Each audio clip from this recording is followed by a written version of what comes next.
Hi, it's Dr. Jackie Parasette from Omnia Health. And today I want to talk a little bit more about glucose with you. So what numbers do we look at here at Omnia to figure out how people are operating, how their glucose metabolism is going? Now, some people, they're fantastic. Their glucose numbers all look great. Other people we start to see, and it can be surprising on who it is, right? Because there's so many factors that contribute to a person's glucose metabolism. But again, you have to have an optimal one, and there's so many lifestyle interventions that can be done to maximize this. So we've already talked about what's your fasting glucose. You want 85 or below. What's your fasting insulin level? 6 or below. I also want to look at hemoglobin A1C. This is a marker of your glucose over 3 months. So your average blood sugar, your average glucose over 3 months, but it's tied to your red blood cells. So this can be a tricky number. Some people just have a little bit of an elevated A1C all the time. Are they grazers? Do they never let their blood sugar go down? Or do the red blood cells maybe live a couple weeks longer? Not sure. That's why we're going to look at all the other markers. And then if we need to, we stick a continuous glucose monitor on them or have them poke their fingers and do finger stick glucoses. But that hemoglobin A1C, I want to see it below 5.5, if not closer to 5.2. That would really be an optimal number. Prediabetes starts at 5.7, diabetes starts at 6.4. So let's get way away from those numbers. The other number that we really look at is triglycerides. Now, triglycerides are associated with this glucose metabolism. We're not going to go into the whole dang process.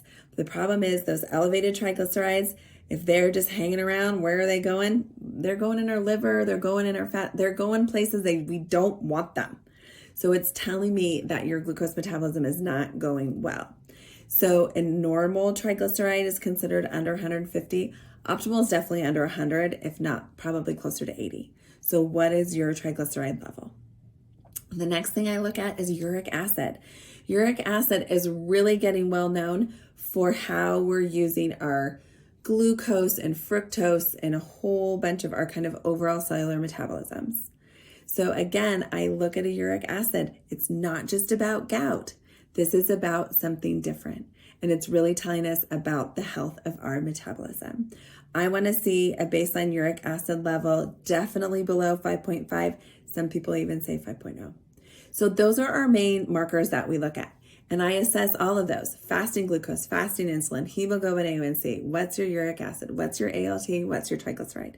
Those are a great place to start. If you're at goal with all of those numbers, you're looking really, really good. If you're not, I would look deeper. I would consider a CGM, a continuous glucose monitor. I would consider maybe checking, finger stick glucoses in the morning to see what's going on.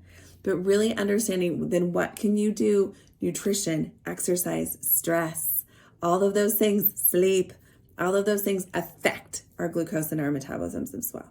So looking at the whole thing as a picture and then really doing it on a personalized level is what needs to happen. So again, us here at Omnia, we really believe that you can live a long, healthy life with vitality and vigor.